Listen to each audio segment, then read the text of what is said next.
Welcome to the Oil and Gas Sales and Marketing Podcast, where every week your hosts Mark LaCour and Matt Bertram share proven strategies and real-world tactics to help you connect with customers and close more deals. Let's do this. Howdy. Welcome back to the Oil and Gas Sales and Marketing Show. I'm your host, Matt Bertram. Mark is not here with me today at the Sell Well conference. He was here earlier, though. I actually have a lovely guest, Robin Sturgis with InfoFluency. Correct. And Robin and I actually have met before and know each other, but we're not sure where. And we both love data. And I love AI. And salespeople need to get with it. And they need to leverage data. Agree. It's so powerful. Data-driven marketing is why I made the switch from sales to marketing to get more leverage, to get more targeting, to get more information, to be able to make better decisions, target where I'm going to go, what I'm going to do. Like, data's power. I think there was that switch, right? Data's the new oil. And I think that slowed down because of the labeling of data. Everything was getting labeled. People were putting in data marts and they were investing in servers and all kinds of stuff.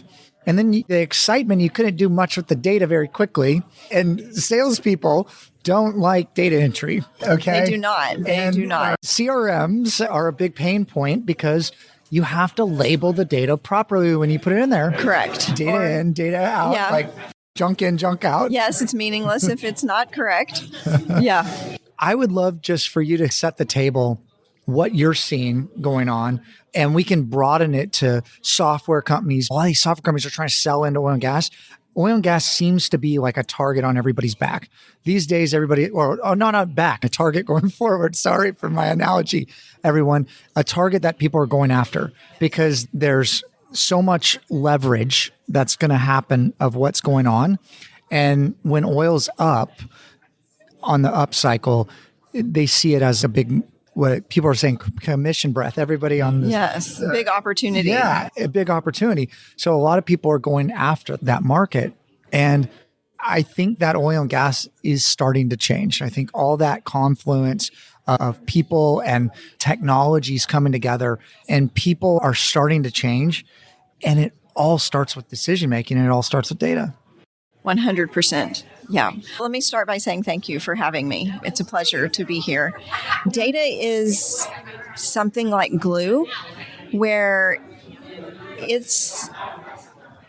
you can argue with it to an extent, but if you have done the work to ensure that it's accurate, it can make a statement that is widely agreed is accurate, which means that decision makers can follow a direction that is dictated to some degree by the data, and it can be a unifying factor.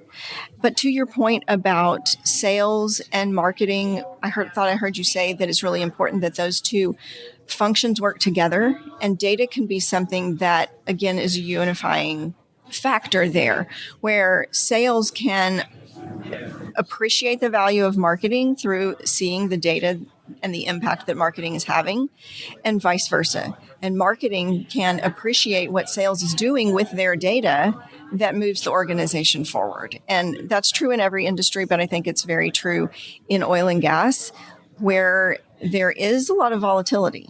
It's not this steady as she goes industry, as we all know. It's high highs and low lows and everywhere in between. And at least in the Houston area, it's so pervasive. There are so many companies that are in business to serve that industry, and the ripple effect is real into an outer circle of service providers who are also serving those companies who then serve oil and gas. And so it's an industry that makes a big impact. So when those swings do occur, it's felt pretty widely. But circling back to data, I really do firmly believe, which is why I'm in the business, that data is power and it can make an enormous difference Not everyone agrees with that. Not everyone invests in the data and the effort and the expenditure that it takes to ensure that the data is good. But when that is true, the data really can power some pretty incredible decisions. And I would love at some point to talk to how AI fits into that. But I'll take a breath. We'll go down that rabbit hole. Yeah. I say this a lot, whether it might not be true or not, but I always feel like data tells a story, whether we know what that story is or not. So if we don't understand that story, we don't have all the inputs. And so with sales and marketing, or when we're working with clients, I'm starting to have them fill out a sheet of what else are you doing that could impact this positively. Oh, we ran a radio ad. Okay. Like, why are people searching for your name all of a sudden? Like, you need to figure out why there's a deviation from what was happening. And it's about measuring what's going on. So when I'm dealing on these like whatever teams of, there's old school, like terrestrial radio and still TVs, still getting run. I think streaming TV is way better, but I don't know that market. I'm not the specialist in that market, but certain industries, certain companies are spending a ton of money to do that. And it's creating brand lift, and they have a share of voice in that space, and they're getting that. I can't speak to that.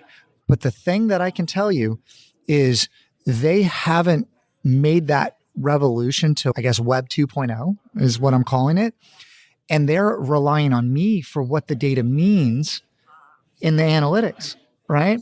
And they're asking me to look at the dashboards to understand what's going on. And then to bring it all the way back to AI so quickly, I can bring everything back to AI almost immediately. Same. Right? So throwing that in an MPC server and taking that unstructured data, because I can just load it in and I can get all kinds of trends and insights that they wouldn't have. I have only started to be able to do that recently, but previously I would have to figure it out. But analytics is so critical. That's how you make decisions. And I like to say also to my team or clients, I'm like, I have a best guess of what I think we should do based on previous experience. That previous experience is just data that I have that I'm leaning on. But I said, I don't know how the buyer behavior's changed. I don't know how this product's going to hit. We need to test a bunch of different ads. We need to test a bunch of different creatives. And then people don't search the same way I do or whatever I feel. Let's let the data tell us. And getting yourself out of that, saying not everybody searches like me. Some people listen to podcasts. Some people read content. Some people read books. Some people watch TikTok. A lot of people watch way too much TikTok. Like it depends what modality is that you're consuming it. Even more and more people are using LLMs or ChatGPT. That's actually something at EWR, which is the sponsor of this podcast. I don't bring it up much, but EWR is sponsoring the Sales and Marketing Podcast. We focus on LLM visibility and entity-based. So I'll give you'll appreciate this. And I've dabbled in it a little bit on previous podcasts. If you look here, I've written 5-6 books, okay? Matthew Bertram, but if you ask me what my name is, it's Matt Bertram, okay? Those are two different entities. Also, I've had different jobs. We've renamed our company. We've renamed one of our podcasts. My other podcast, The Unknown Secrets of Internet Marketing. Now it's Best SEO Podcast. All these things are floating around out there. And so if you're from a knowledge graph standpoint, trying to map all this together and there's ambiguity around who it is, to make it even worse, there's 4 or 5 other Matts in different industries, doctors, CTO dealing with AI that speaks, musicians, all kinds of stuff. Yeah. So brand online in the LLM visibility is something that I've dealt with for a long time. I speak about SEO. It's a natural progression. And we're seeing the jumps of people don't want to. This is all data for any of you sales and marketing people listening. How people search online, how are you tagging and labeling the data? Like when you're filling out your LinkedIn profile, you're basically labeling data. And if you leave fields empty, or if there's starting to be some security issues of your birthday, right? And so I used to put like a 1 day off for my birthday, so it would protect what's going on. But now that's an issue because could be a different individual because the data alignment. So the labeling of data in all these data marts, to bring it back, has been really critical because the LLMs are just a bunch of AI and it's just machine learning. And it's about data labeling. That's essentially what SEO is about, data labeling. And now with LLMs, it's unstructured. So it's starting to make projections and guesses. And there's ambiguity sometimes if it's not clear enough.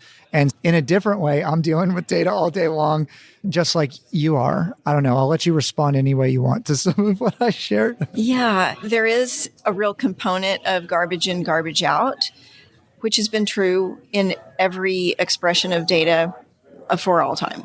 But CRMs, that's yes, the biggest issue I see with most clients. Yeah. 100%. But that is exaggerated with the advent of AI. And for all the power of AI, it does accentuate the influence of the bad data. So it's something where I spend a lot of time in education and raising a flag and trying to help people understand that it's even more important now, more important than ever, to ensure that your data is clean and is accurate. If you're relying on it to make business decisions, really critical strategic business decisions, you really got to be sure that data is accurate.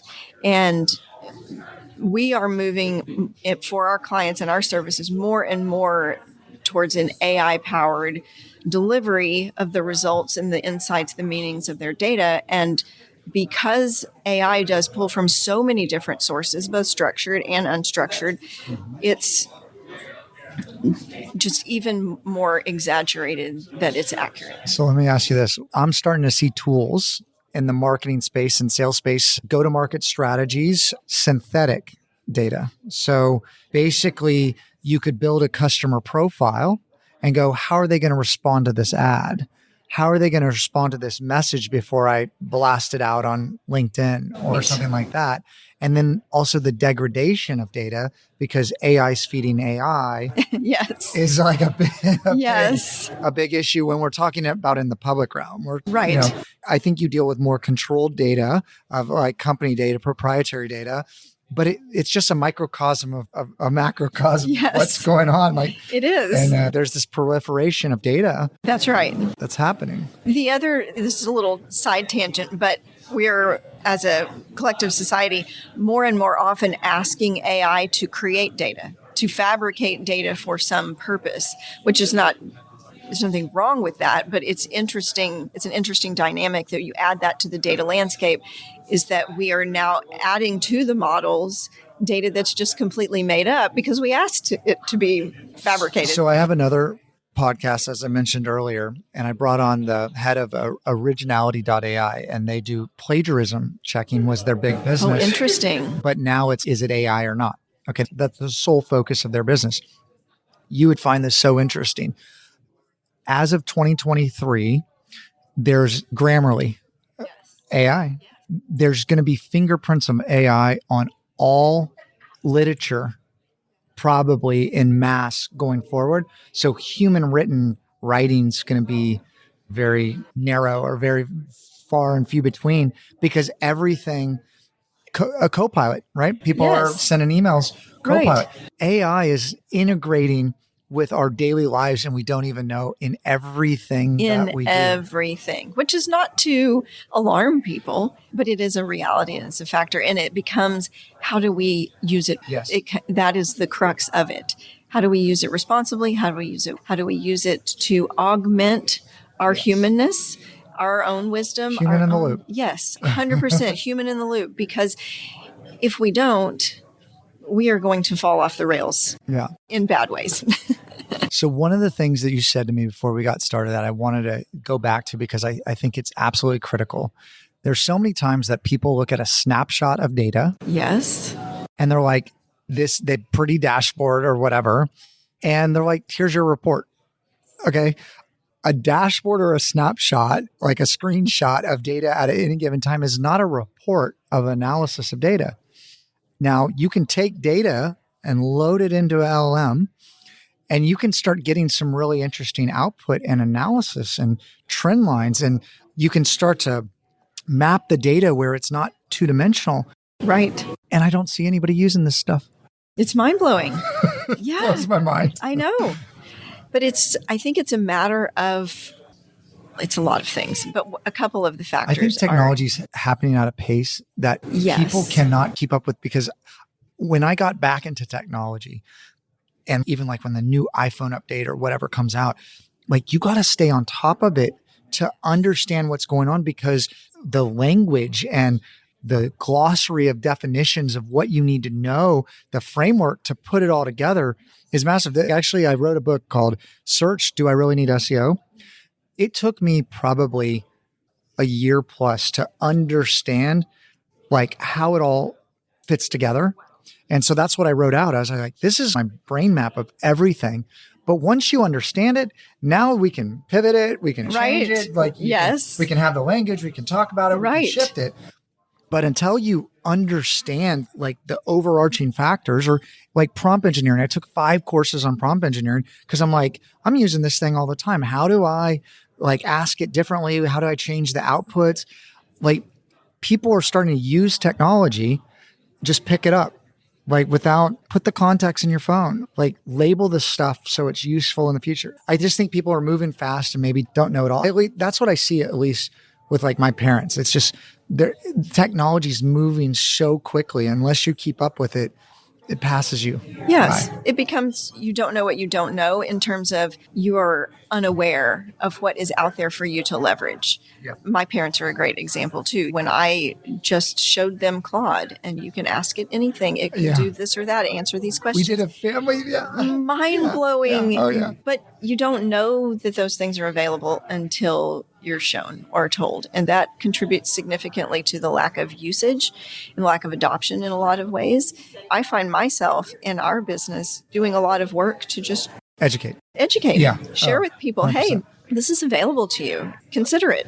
I did share this previously, so I'll keep it brief, but there was an aha moment with my wife when we were planning a vacation trip, and she was like, you haven't helped whatever. And I know where this is going. Yes, I do. So I was able to find where we're going to go based upon all different kind of metrics, what there is to do for the kids, where the restaurants to eat were. And she was doing all this like manually. And I think that was the big move for her. Yes. Because she's stopped ChatGPT and everything.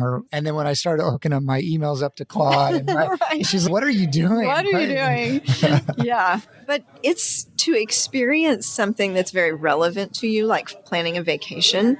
It really does illustrate the power and the applicability in your life. And I think the more we start to see that in business, and the more business leaders are leveraging AI in a business context, I think the more the needle will move, because it really can be such a powerful tool for an executive who uses it well. Robin, I want to hear more, and this is a personal interest, of what your company does with AI. Yeah. So I'd love for you to talk more about that. Okay. At the core, we believe that it is possible to collect in an automated way the data across an entire organization. And organizations have data spread out all over the places. There's so much technology. There's a platform for every possible use case. So that puts the data everywhere. Rather than try to put that data all in one system and migrate to something that's the silver bullet, rather than do that, it's our belief that if we just co-locate all of that data in a single place, a warehouse basically, and we give that data back to the decision maker in an environment that yes includes KPIs, yes includes dashboards, yes includes charts, and then you power it with AI and you put that in an environment where the decision maker can literally access the data points from every part of their organization, from their website to their marketing materials to their accounting data to their CRM pipeline, the whole thing.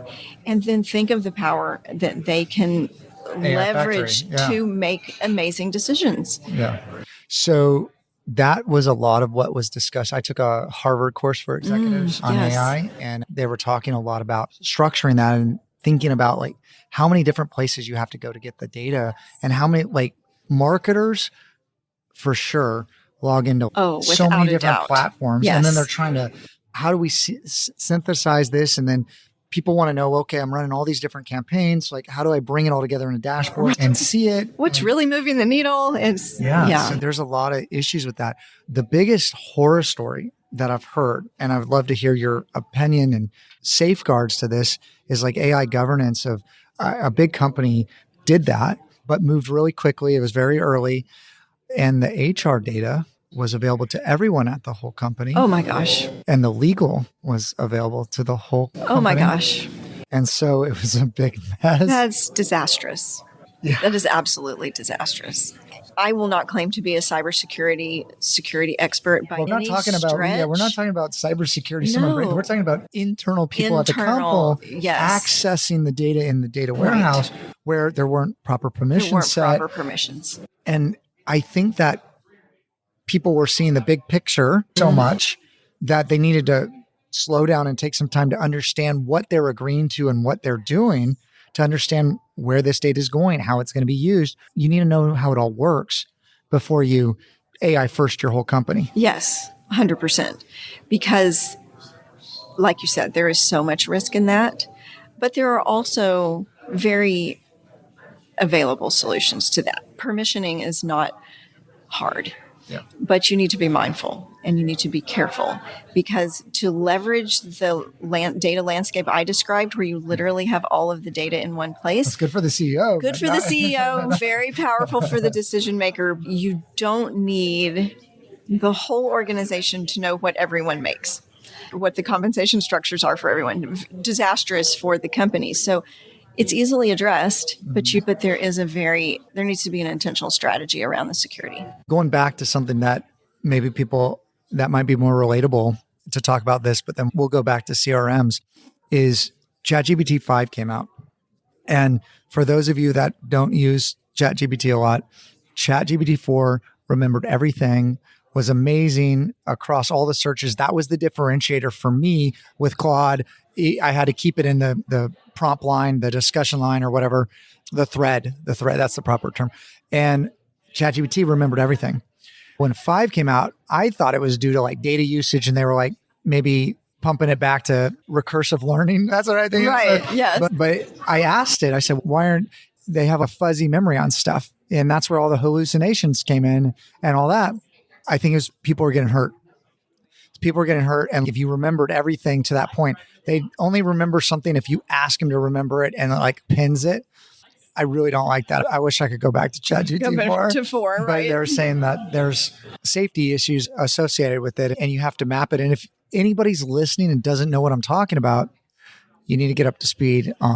What is great is that it's not hard to get up to speed. Yeah. There's a lot of great content out there. Deeplearning.ai has been really helpful for me. Yes. Lots of great educational opportunities, and to just try some things. Yeah. And just put the Claude app or the ChatGPT app on your phone and experiment with it. But people are just playing with it. Like you can use this for real business cases. I was actually talking to a VP of innovation the other day. I might have shared this story previously. And I'm seeing this in public eye too. There's a fall off, like overinvestment in AI. But he would maybe read that article or whatever, and we're on a project together. And he goes, yeah, for our business, he's like at a publicly traded company. And I was like, we haven't found any use case for AI. And I was like, interesting. Yeah, I like canceled my next meeting and I was like, hey, let's talk for the next 30 minutes. Yes. And I can give you like a bunch. Yes. You know? And then so I think there's an issue around education. Definitely. Around this. And if you're listening and you're a salesperson, like imagine if you don't have your eyes, or imagine if you don't have your voice. Like that's how powerful this is. It helps you see, it helps you understand, it helps you enrich the data to have better conversations. It helps you to know what the pain points might be, because you can understand their 10K report down to like the knowledge. There's an existential crisis with like Bain & Company and Accenture, because all the data that you'd pay them a ton of money for, right? Now you can get at your fingertips, going back to even these reports that we're talking about. And so you incorporate that into the learnings of the data and the projections with the visualization, with maybe a chatbot that answers some of the questions. If you have questions about it, knock your socks off. That's so powerful. It's so very powerful. And I agree that there is definitely an education component to this. And I think there's also some misunderstanding, some suspicion, some fear on the part of a lot of people who... People are afraid it's going to replace their jobs. Yes. or afraid that it's inaccurate, or afraid they're going to be misled, or And you will be if you don't know if you don't know how to ask the right questions, prompt it correctly. But yeah, you got to understand why there are hallucinations. And also a lot of the stuff that's getting sensationalized about it, the fear of it, is you can't outsource your brain to it. There's the MIT study showing the brain shrinking, but you need to use it as more reach. Like it gives you greater exposure if you use the tool better.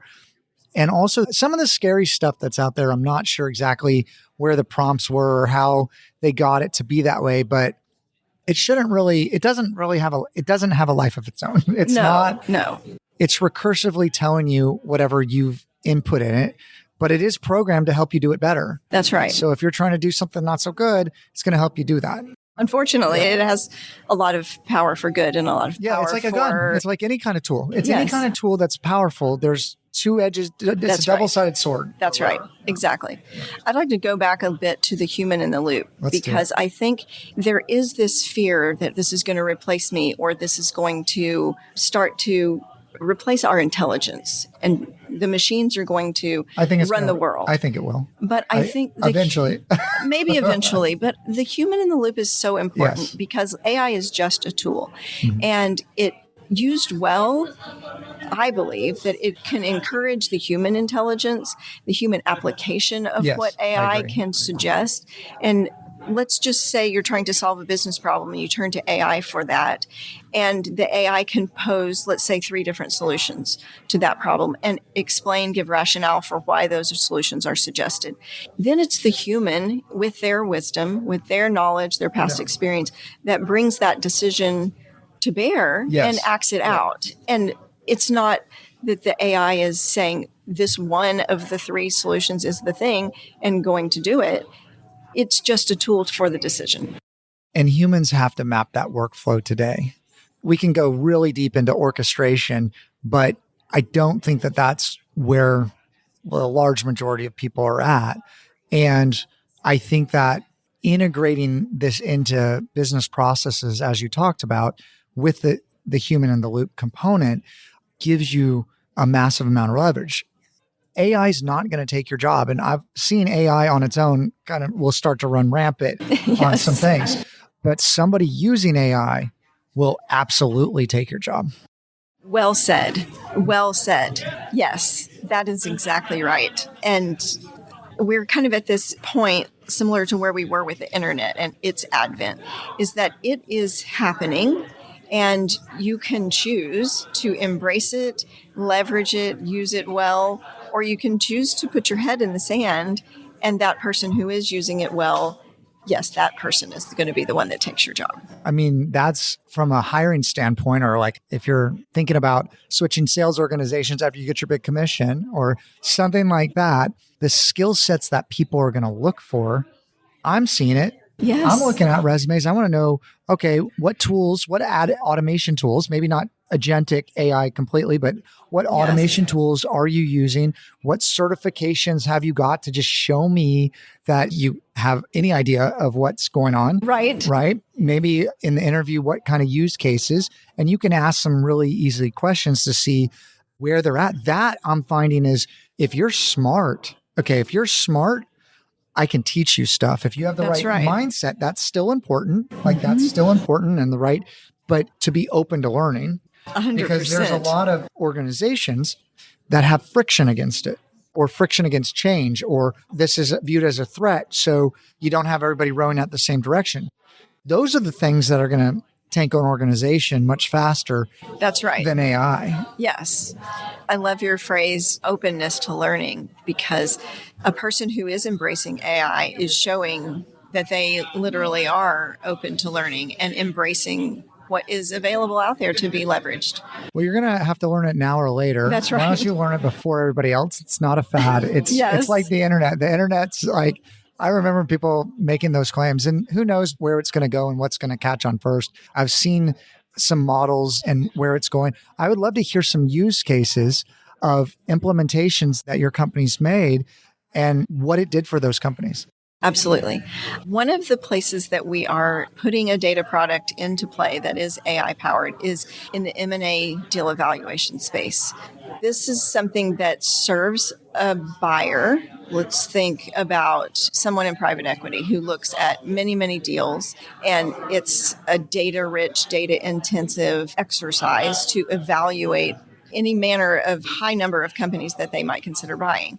And the use case is that the AI can ingest the data on those potential acquisitions and make sense of it very quickly, raise red flags, show strengths, very efficiently distill what would be a decision point. Basically, it increases that time to decision so that the buyer or potential buyer can evaluate many more deals and make a higher quality decision more quickly.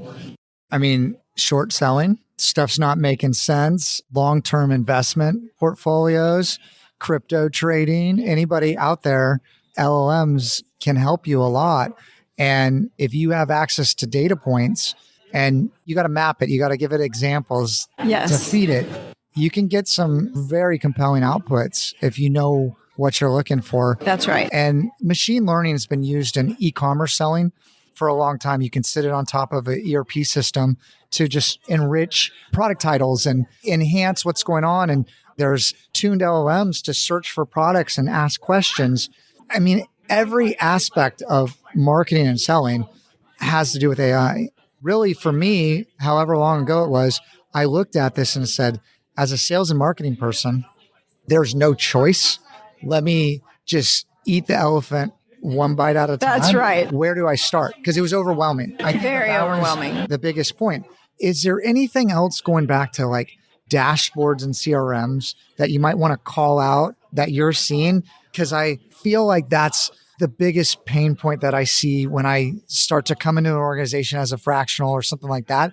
I'm going like, where's all the data? And it's all fragmented. Right. And your CRM or your project management tool or your ERP system is the heart of your business. If you build workflows to that, That's right. that's where you start. Yes. So I'll say two things about that. One is that every organization has data. Not every organization is using their data. And you need to expose the data in some way that is useful to you. And if you're at the point where simple dashboards are where you're at and that's your next step, take it. That's okay. But take the step. Take the step. Yeah. Whether that's just something as super basic as creating a dashboard in Excel, okay. If that's where you're at, do it. If you can go a step beyond that and you can use truly an analytics platform like a Power BI or a Tableau or something, do that. But even beyond that, that's... Or Looker. Or Looker. I mean, whatever is that next step for your organization to visualize and understand the data that's in your organization, absolutely, 100% do it. The ultimate direction that we're all going and that analytics in general is going is an AI-powered analytics platform that takes us beyond a dashboard that has to be pre-built for a purpose-built for something, whereas you put AI in the mix of that, then the world is open to any question that you could possibly ask, and you're not reliant on the dashboard that was created for a single purpose. So last question, because we're way over time here, but I would love to continue this discussion with you, maybe on my other podcast. Where do you think SaaS is going? Because now you have AI that's so purpose-driven by what you can get exactly what you want. There's a lot of people listening that are paying thousands of dollars or hundreds of dollars for all kinds of SaaS tools that they're band-aiding it, like duct taping it to make it work for themselves. I mean, the vibe coding is not there yet because you got to vibe code to make the changes unless like it's difficult, but it's getting very close and there's a lot of enhancements in these tools. But now you can build a tool that's purpose-driven or purpose-built for you, specific to you, that you own, that you're not paying licensing on. You're using a tool that you had to fit somebody else's idea in their head of what should be fit for the masses. And now you can take a tool and customize it for just your needs. I feel like that's where the SaaS market's going, is as people get up to speed they're just going to start building custom tools that are purpose fit for exactly what they want. So if I was a SaaS company out there, and that's kind of what Google's doing with AI overviews, right? They're trying to put something up there to slow down that transformation. I don't know. That's the way I see it, but I'd love your input on that. I don't have the answers to that 100% honestly, but I do think there will be a lot of transformation and change in the SaaS model. And I think that the SaaS models, the SaaS products out there who embrace the flexibility and build into their products the ability for their users to customize and to build on their own will be the winners. What exactly that looks like, how exactly that morphs and shapes itself, who's to know? That's the $1 billion question. That's the $1 billion question. But I really do believe that there will be a great amount of movement in SaaS platforms, and there will be some big winners, and there'll be some really epic losers as well. People need to change, right? There's going to be a lot of people that are writing on their brand. That's the biggest thing that I've seen in marketing is a lot of the big companies didn't have to rely on any of the changes. They could just ride their brand. And I feel like that's starting to change. Before we get out of here, do you have a LinkedIn fail or tip of the week? A LinkedIn fail or tip of the week. Wow. I will say that in LinkedIn, there is so much content out there that is what we've been talking about, AI produced. I think authenticity is the win of the day in LinkedIn. And the more authentic posts, the more authentic video, the more people see it's AI. Yes. Yeah. And people see when it's not AI. That would be my point, is the more authentic, the more real, the more open you are in your presentation of your message on LinkedIn, the better. I thought you were going to say export your contacts, throw them into, look for like patterns. A data answer? No, I didn't give a data answer on that, did I? So, Robin, it's been a pleasure to have you on the show. Thank you. It has been a pleasure for me as well. How do people find out more about what you're thinking, what your company's doing? How do they get in touch with you and your business? Absolutely. So we are on LinkedIn, InfoFluency. You can find us online at infofluency.net. We would love to have a conversation. Myself and my co-founder, Alyssa McGinn, we both would welcome a conversation. So thank you for inviting me to share that. Wonderful. Yeah. Well, everyone, my name is Matt Bertram. Make a difference, not a sale. Thanks for listening to OGGN, the world's largest and most listened to podcast network for the oil and energy industry. If you like this show, leave us a review and then go to OGGN.com to learn about all our other shows. And don't forget to sign up for our weekly newsletter. This show has been a production of the Oil and Gas Global Network.